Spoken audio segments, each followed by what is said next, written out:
The four status of human living are: when you're living as an individual. When you go back to your family, you're living as a family. You are also living as a member of the society, whether you are living in Moscow or in any other state or in any other country. You belong to a nation and you belong to the larger part of the world. So all this needs to be integrated. As a senior professor was talking, the curriculum for education for humanization. So I believe that once we define a curriculum, we should have all these 4-5 aspects into consideration.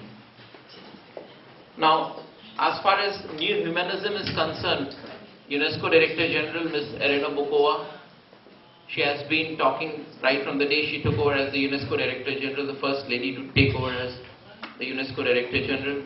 She has been talking that there is a strong need for new humanism, and she's defined it as the greatest challenge for this century. To lead this era into a world of peace, we need to have a new humanism. We all need to think on a different plane to create a more inclusive, just, equitable society through sustainable economic and social development based on science, innovation, and new technologies that will serve mankind and will preserve the environment. So the goal of education for humanization should be service of humanity. Now when I think of education for humanization, I think of 4 different aspects. One is global understanding. Right from a small age, let's say the age of 3 years, when a child enters the school, he or she should be given a globe and should be taught that he is not just born in Moscow or in Russia, but he or she is born in the world. So global understanding is must. Second is universal values. Values of empathy, tolerance, humility, gratitude, truthfulness, honesty. All these values need to be integrated when we talk about education for humanization. Third is excellence. We are living in a world where, quality is life. Anything that is of high standard, we accept it. Anything of that is of low standard, we reject it. So we must have the third aspect, and that is excellence in all things. And the fourth and the most important is service to the world. Whichever career we go in for, like a scientist was given as an example, whatever research that you are undertaking as a scientist, or whether you're a philosopher, that should be aimed at the future and should render service to humanity. So, when it comes to social capital, sociologists have discovered that social networks have values. Now we all are here together, we are exchanging our contact details, our cards. We are going to invite each other to the conferences that we organize in our own home. So all these kind of exchanges, whether it's in a civil society or in an academic forum or in a business forum, all these exchanges are going to add value to the humanity and human civilization as such. And the modern emergence of social capital concept has renewed the academic interest of an old debate in the social science. That is the relationship between trust, social networks, and development of modern industrial society. There have been, during the past 10 years, the increasing number of exchanges that have taken place all over the world, whether it was the Copenhagen Summit, whether it was Rio Plus 20 Summit, whether it's the summits of the world leaders that has taken place. They all are key indicators how rapidly human society has been integrated, and whether it's on the internet, whether it's Facebook, whether it's YouTube, whether it is Contactee, whatever you are using or practicing is an indicator of how social networks are creating value in the society. The 3 aspects that need to measure the indicators of humanization for education, whether it's actually working or not working, I've identified are: first is values and awareness. The basic knowledge of human rights and issues to foster its integration into public values. We need to respect human rights and we need to integrate them into our values and our level of awareness. Second is accountability.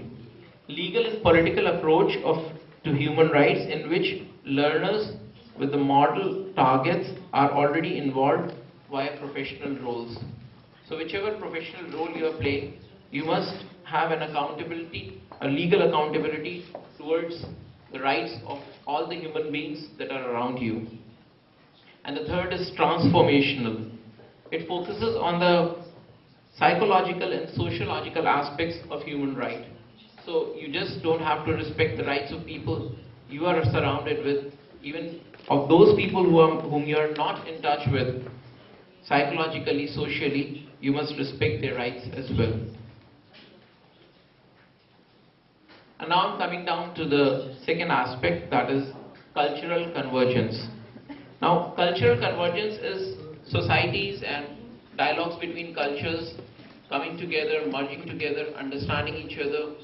You know, we had a friend from China, he was telling about the ancient history, how Chinese view education and how Chinese have a very different concept of development.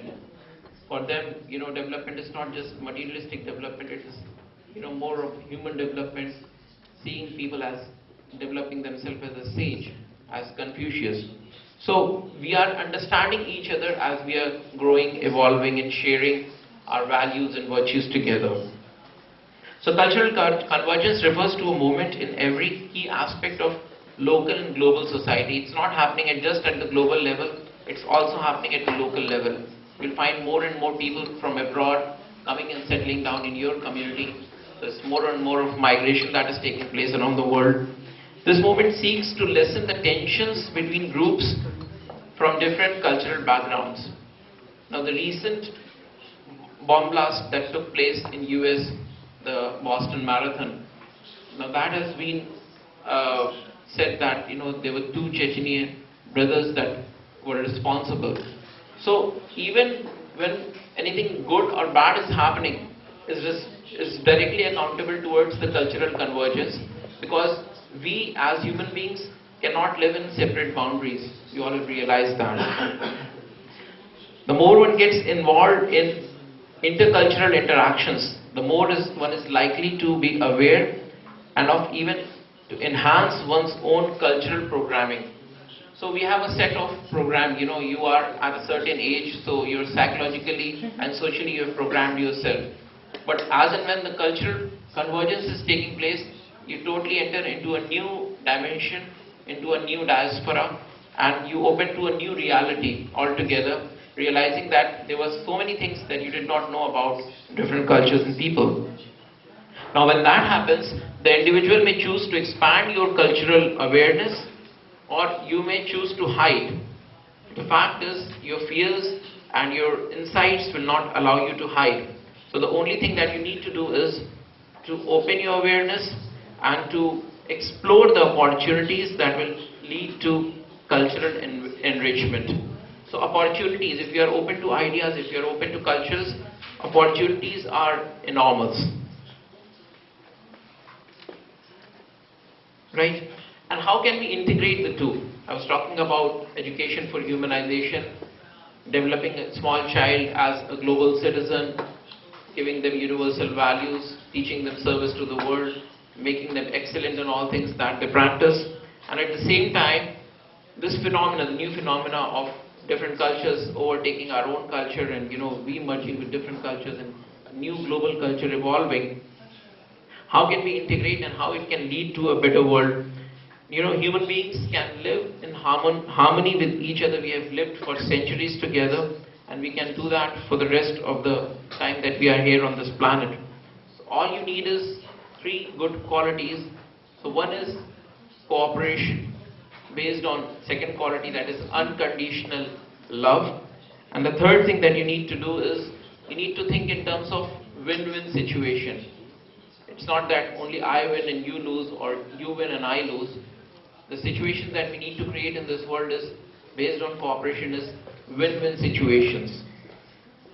And as this interconnection between the social capital and quality of life will increase, more and more people will be motivated, and the new kind of globalization that is taking place will lead to unification of this world for the life quality indicators. So automatically you will see that just as the internet has merged all of us together on one platform, similarly, be it law, be it politics, be it sociology, be it psychology, be it philosophy, whichever field is that you are practicing, it might be looking different at one plane, but on another plane we all are connected, and underlying human needs are the same.